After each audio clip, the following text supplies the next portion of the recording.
ကျွန်တော်ရောက်ခါမရဲ့စပစ်ချံကိုကူညီလောက်ကင်ပေးခဲ့တာ2နှစ်ရှိပြီးသူကြွေးကြက်တဲ့ရှစ်သိန်းဖြစ်နေတဲ့အခြေအနေဆိုးကြီးကိုတစ်နှစ်ကို9တန်းအထိဝင်ငွေရတဲ့ရွှေတွင်းကြီးဖြစ်အောင်ကျွန်တော်ပြောင်းလဲပေးခဲ့တယ်ဒါပေမဲ့သူကအမျက်ခွဲဝင်မဲ့သဘောတူညီချက်စာချုပ်ကိုစုပ်ဖြဲပစ်ပြီးကျွန်တော်ကိုငွေ1000ပဲပစ်ပေးခဲ့တယ်ပြီးတော့ကျွန်တော်ကိုမြေကြီးနဲ့ပဲကစားတတ်တဲ့နည်းပညာအလုပ်သမားတစ်ယောက်ပဲဆိုပြီးဆဲဆိုမောင်းထုတ်ခဲ့တယ်ကျွန်တော်ဘာမှပြန်မပြောဘဲအဲ့ဒီငွေ1000ကိုယူပြီးရွာကဘာပင်မှမပေါ်တက်တဲ့အစိတ်တင်တောင်ကုန်း6ကြီးကိုပြန်လဲငှားရမ်းခဲ့တယ်ဒုတိယနှစ်ဆောင်ဦးပေါက်မှာတော့သူ့ရဲ့စပစ်ချံကြီးဟာပျက်စီးပြီးလဲကွင်းပြင်တိုင်းဖြစ်သွားခဲ့ရတယ်ကျွန်တော်ရဲ့စပစ်သီးတွေကတော့တပိတ်တာကိုငွေ300အထိအမြင့်ဆုံးဈေးနဲ့ရောင်းချခဲ့ရတယ်သူဟာပျက်စီးသွားတဲ့သူ့ရဲ့စပစ်ချံထဲမှာဒူးထောက်ပြီးတညလုံးငိုကြွေးခဲ့ရတယ်တည်တဲ့အထိသူဘယ်နေရာမှာရှုံးနေသွားခဲ့လဲဆိုတာကိုနားမလည်နိုင်ခဲ့ဘူ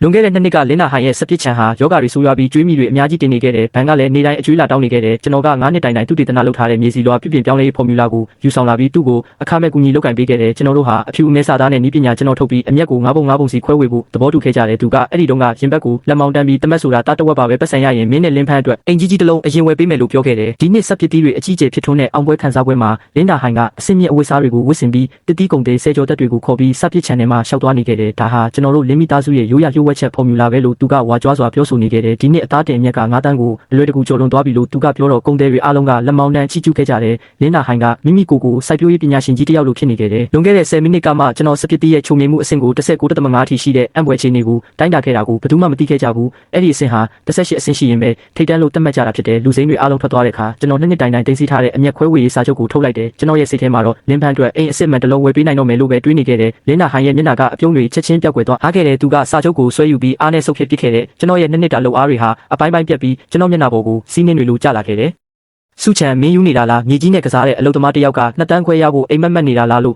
လင်းနာဟိုင်ကလောင်ပြောင်ပြောဆိုခဲ့တယ်သူကကျွန်တော်လက်ထဲက2နှစ်တိုင်သုံးခဲ့တဲ့နည်းပညာသုံးတိုင်းတာရေးကရိယာကိုလူယူပြီးမြေကြီးပေါ်ကိုရိုက်ခွဲပစ်ခဲ့တယ်ကရိယာလေးဟာချက်ချင်းကွဲအပ်သွားခဲ့တယ်ပြီးတော့ကျွန်တော်ရဲ့လက်ရည်မှတ်တမ်းစာအုပ်ကိုလည်းဆုပ်ခဲပြီးလေထဲကိုလွှင့်ပစ်ခဲ့တယ်စုချံမင်းမျက်နှာကိုမင်းပြန်ကြည့်ဦးခြံထဲမှာရေလောင်းတာနဲ့ဆေးဖြန်းတာကိုဘသူကိုမဆိုငှားပြီးလှုပ်ခိုင်းလို့ရတယ်ခွေးတစ်ကောင်ကိုခြိထားရင်တော့ဒီအလုပ်ကိုလုပ်နိုင်တယ်လို့သူကပြောခဲ့တယ်ကျွန်တော်ရဲ့လက်သီးကိုတင်းဆုပ်ထားမိတယ်နှစ်တိုင်ယောဂါကိုနှိမ်နှင်းဖို့ခြံထဲမှာမအိပ်မနေစူးစမ်းခဲ့တာတွေကိုသူကခွေးတောင်လုံနိုင်တဲ့အလုပ်လို့ပြောခဲ့တယ်ဒီနေ့ကစပြီးမင်းအလုပ်ကထုတ်ပယ်ခံရပြီးဒီခြံထဲကနေထွက်သွားပြီးဘယ်တော့မှပြန်မလာနဲ့လို့သူကအော်ဟစ်ခဲ့တယ်လင်းနာဟိုင်ကသူ့အိတ်ထဲကနေစက်ကိုအချို့ကိုထုတ်ပြီးဝါကြွားခဲ့တယ်မင်းရဲ့မြေစည်းလွှာဖော်မြူလာတွေကိုငါအကုန်မိတ်တူကူထားပြီးငါစိုက်ပျိုးနေကိုအကုန်နားလဲသွားပြီးမင်းကငါအတွက်ဘာမှတန်ဖိုးမရှိတော့ဘူးလို့သူကရေမောခဲ့တယ်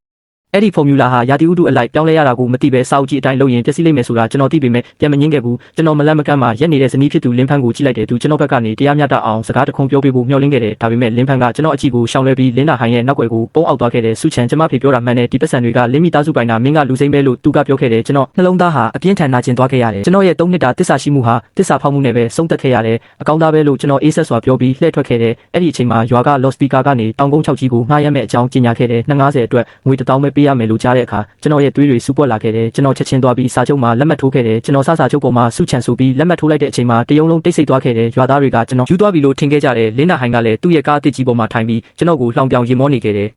ဒါပေမဲ့ကျွန်တော်ကတော့အဲ့ဒီတောင်ကုန်းပေါ်မှာရက်ပြီးမြေကြီးကိုစစ်ဆေးခဲ့တယ်လူတွေကအဲ့ဒီနေရာမှာအစိတ်တွေရှိတယ်လို့ပဲသိကြပေမဲ့မြေအောက်ထဲမှာရှားပါတဲ့တွင်းထွက်တက်တွေရှိနေတာကိုမသိကြဘူးအစိတ်ကိုဖြည့်ရှင်းနိုင်ရင်ဒါဟာအကောင်းဆုံးမြေနေရာဖြစ်လာမယ်ဆိုတာကျွန်တော်သိတယ်ကျွန်တော်တဲလေးတစ်လုံးစောက်ပြီးစတင်အလုပ်လုပ်ခဲ့တယ်ဒုတိယနေ့မနက်မှာပဲမြေတွေကိုတူးဆွပြီးဖော်မြူလာတွေနဲ့တောစားပစ်ပင်တွေကိုစတင်စိုက်ပျိုးခဲ့တယ်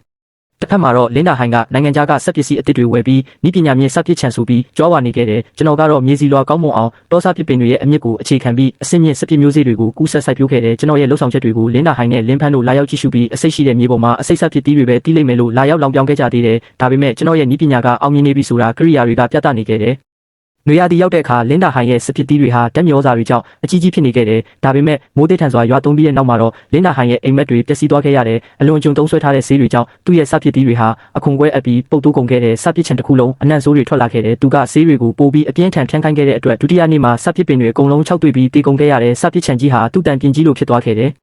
အဲ့ဒီအချိန်မှာပဲကျွန်တော်တို့ရဲ့တောင်ကုန်း6ကြီးဘက်ကနေမွေးပြက်တဲ့စပစ်တီးနန်းတွေရွာထဲကိုတိုက်ခတ်လာခဲ့တဲ့စိုက်ပျိုးရေးပညာရှင်ကြီးလူလောင်ကအဲ့ဒီအနံ့ကိုခန်းစားမိပြီးအံ့ဩသွားခဲ့ရတဲ့တောင်ကုန်းကြီးတစ်ခုလုံးဟာအစိမ်းရောင်ရတနာတောင်ကုန်းကြီးလိုဖြစ်နေခဲ့တယ်ကျွန်တော်ကလူလောင်ကိုစပစ်တီးကျွေးကြည့်တဲ့အခါသူကဒါဟာကမ္ဘာအဆင့်မီစပစ်တီးပဲလို့ချီးကျူးခဲ့တယ်လင်းနာဟိုင်ကမနာလိုစိတ်နဲ့ပြေးလာပြီးစပစ်တီးကိုညီးစမ်းကြည့်တဲ့အခါဘာမှပြန်မပြောနိုင်ပဲစွန့်သွားခဲ့ရတယ်အဲ့ဒီညမှာလင်းနာဟိုင်ကမနာလိုစိတ်ကြောင့်ကျွန်တော်ရဲ့စပစ်ချန်တွေကရေမြောင်းတွေကိုအက်ဆစ်အပြင်းစားတွေလာရောက်တုံးလောင်းခဲ့တယ်ဒါပေမဲ့ကျွန်တော်တက်ဆင်ထားတဲ့ကင်မရာကနေသူ့ရဲ့လုပ်ရက်တွေကိုအကုန်လုံးမှတ်တမ်းတင်ထားနိုင်ခဲ့တယ် ဒုတိယနေ့မှာပြည်နယ်ရဲ့အကြီးဆုံးတစ်တီးဝယ်ယူရေးကုမ္ပဏီဥက္ကဋ္ဌရှန်ကျင်းရောက်လာခဲ့တဲ့လင်းနာဟိုင်ကသူ့ရဲ့စပစ်တီးတွေကိုရောင်းဖို့စူးစမ်းပေမဲ့ရှန်ကျင်းကဒါတွေဟာအစိတ်ရှိတဲ့အမိုက်တွေပဲလို့ပြောပြီးညှင်းပယ်ခဲ့တယ်။အဲ့ဒီနောက်ရှန်ကျင်းကကျွန်တော်ရဲ့တောင်ကုန်းပေါ်ကိုတက်လာပြီးကျွန်တော်ရဲ့စပစ်တီးတွေကိုစစ်ဆေးခဲ့တယ်။စပစ်တီးရဲ့ချုံမြင်မှုက24ထိရှိနေတာကိုမြင်တော့သူအလွန်အံ့ဩသွားခဲ့ရတယ်။သူကကျွန်တော်ရဲ့စပစ်တီးတွေကိုအကုန်လုံးအပိုင်ဝယ်ယူဖို့စာချုပ်ချုပ်ဆိုခဲ့တယ်။စုစုပေါင်းတန်ဖိုးက15တန်းထိရှိခဲ့တယ်။လင်းနာဟိုင်ကတော့စာချုပ်ဖြတ်သိမ်းမှုတွေရော်ကြီးတွေကြောင့်လုံးဝဒေဝါလီခံရမယ့်အခြေအနေကိုရောက်သွားခဲ့ရတယ်ပြီးတော့တရားမဝင်စေဝါသုံးစွဲမှုနဲ့သူတစ်ပါးပိုင်ဆိုင်မှုကိုဖျက်ဆီးမှုကြောင့်ရဲတပ်ဖွဲ့ရဲ့ဖမ်းဆီးခြင်းကိုခံခဲ့ရတယ်လင်းဖန်းကကျွန်တော်စီလာပြီးငိုယိုကပြန်ပေါင်းထုတ်ဖို့တောင်းပန်ခဲ့ပေမဲ့ကျွန်တော်ကတော့အေးဆက်စွာပဲညှင်းပယ်ခဲ့တယ်